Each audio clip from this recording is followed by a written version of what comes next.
All right, so most people know that their social security number is the key to their identity. Security experts advise protecting it at all costs to prevent identity theft. At all costs. But ConsumerWatch reporter Julie Watts explains one state agency is putting millions of social security numbers at risk despite state laws intended to protect them.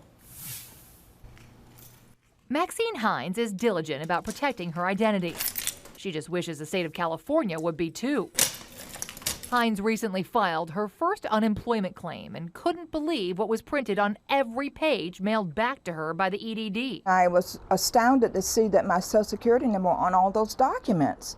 A concern to the former IRS employee who witnessed identity theft firsthand. I've seen people who have gotten hurt when their Social Security numbers have been used. I couldn't imagine why the state of California would not protect the people who live here. The Employment Development Department administers benefits for unemployment, disability, maternity leave to over 1 million Californians so far this year. And when Maxine called to complain that the agency was putting all of them at risk, she kind of laughed a bit and she said, yeah, a lot of people complain. I'm surprised. The Federal Trade Commission's David Newman says most state and federal agencies stopped printing full Social Security numbers nearly a decade ago. Anything that's coming from a state agency is likely to be a signal to an ID thief that there might be something useful inside, and if it turns out that there really is something useful inside, then your Social Security number's been compromised. In fact, several states, including California, have laws that prohibit printing a Social Security number on any materials that are mailed.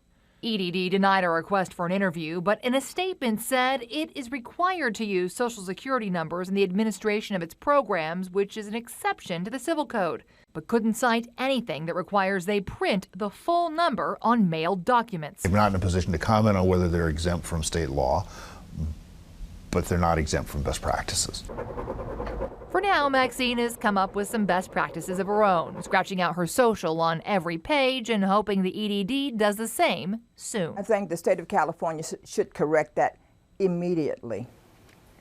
Now, the FTC warns that in addition to mail theft, thieves also look for these documents in the trash. They call it dumpster diving. So it's important to shred any documents you receive from the state before you throw them away. Now, even though the EDD claims they have to print the full Social Security numbers, they now say they are reviewing their options. So good news. Hope so, yeah. Yeah, we're definitely going to be sending this to lawmakers and hoping that somebody will take some action here. Make a change. Yeah. All right, good job, Julie. Thanks.